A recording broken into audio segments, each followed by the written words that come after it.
C'est un chantier qui va se dérouler du mois de mars normalement jusqu'au mi-octobre, fin octobre. On va réaliser principalement deux types de cheminement. Un cheminement qui va être basé sur du minéral. On s'est aperçu qu'il y avait quand même beaucoup de personnes qui venaient visiter la réserve. Donc on élargit modestement parce qu'on est sur une zone naturelle et humide. Donc il faut quand même faire ça avec beaucoup de précautions. Donc le cheminement minéral fera 1,60 m d'un bout à l'autre. Et le cheminement, la deuxième partie de cheminement, qui va être implanté exclusivement dans les zones humides, c'est du platelage. Donc c'est une espèce de terrasse qui est posée sur pilotis et qui permet de passer les zones humides sans avoir d'impact conséquent sur la zone. Et on vient incorporer maintenant dans les planches, sur chaque planche, une bande de caoutchouc recyclée qui permet d'éviter aux gens de déraper. On le rend forcément accessible aux gens en fauteuil. Donc si on rend accessible aux gens en fauteuil, forcément la promenade pour la plupart des gens valides, les gens en poussette, elle est confortable. Donc on a une qualité de visite qui est très très bonne malgré qu'on soit dans une zone humide. Sur les ouvrages un petit peu particuliers qu'on rencontre sur le chemin, il y a des miséricordes qui sont des zones de stationnement où on peut reposer un petit peu les jambes, mais pas très longtemps pour éviter que les gens restent trop longtemps sur le même endroit. Ensuite, on a création de passerelles qui sont intégrées directement dans le cheminement en bois.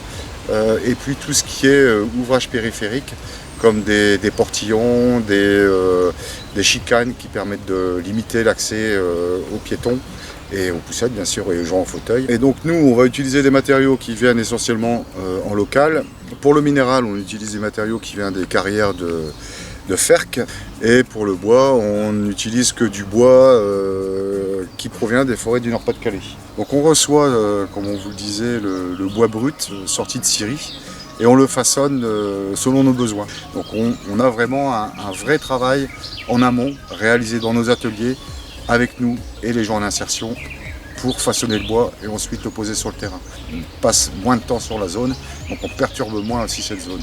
Quand on peut le faire, on exploite les forêts d'Éden 62 et on va reposer le bois produit des forêts d'Éden sur les sites d'Éden. Donc on ne peut pas avoir une boucle plus serrée que celle-là.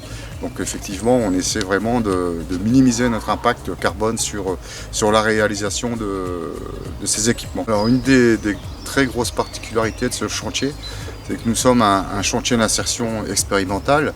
Donc on travaille en équipe, une équipe de 4 permanents et une équipe de 8 personnes en insertion, avec tout type de profil. Le chantier par lui-même, c'est un support très intéressant pour eux.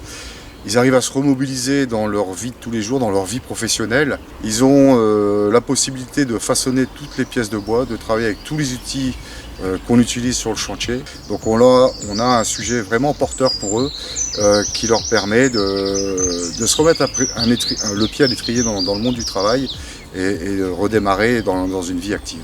Donc on est sur la réserve de Condette où il y a effectivement beaucoup de promeneurs et des gens nous interpellent assez régulièrement pour demander un petit peu ce qu'on fait, pourquoi on le fait.